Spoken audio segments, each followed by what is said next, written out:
Here's actor Daniel Day Kim, who got the virus and then got the drugs. And here's what I consider to be the secret weapon: hydroxychloroquine. Yes, this is the drug that the president mentioned the other day. It is also the drug that Dr. Anthony Fauci cautioned us about. He said that evidence that the drug was promising is anecdotal, and that is correct. It means it wasn't studied, and it's only based on personal accounts. We'll add my name to those personal accounts because I am feeling better. That's good news for him. So how did the media respond to all this? Well, because Trump had touted the drug on Twitter, what do you expect?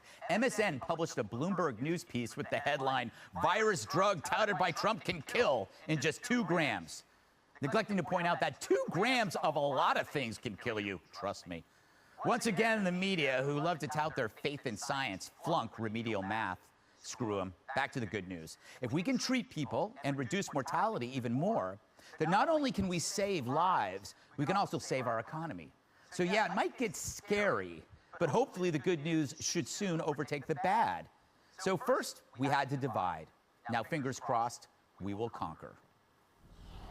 So, hey, Dana, I'm going to ask you a nerdy question. Okay. It's so weird. You're not next to me. It's very strange. All right. So Do you miss me? Yes, I miss you. I'm alone, except for Jesse's above me, as usual. So we need these towering above you. Yeah, we need these clinical trials so we can tell if people just aren't getting better on their own, because a lot of people do get better on their own, and you have to compare groups, placebos, with the group that got the drug.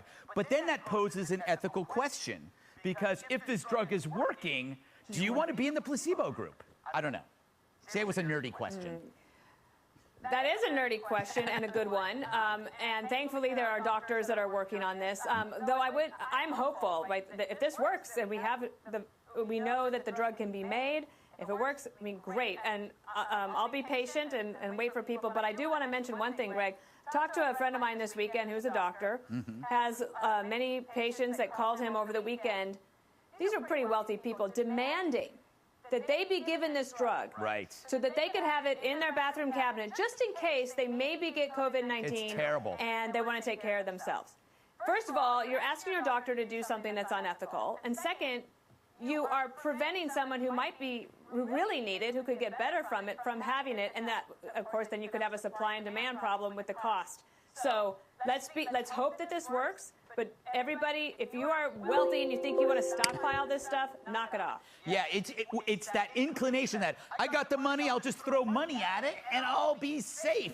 You know, Dagan, you see Fauci was cautious about this and Trump is optimistic. And I always feel like it's the 2 sides of the same coin, and that Fauci has to be the cautious voice and Trump has to be the cheerleader, but they're kind of going in the same direction. I think a promising one. No, they are going in the same direction, and there's so many other promising therapies that are under development. We've talked about Regeneron. It has a monoclonal antibody drug. It developed a drug for Ebola. It's got a product in the works.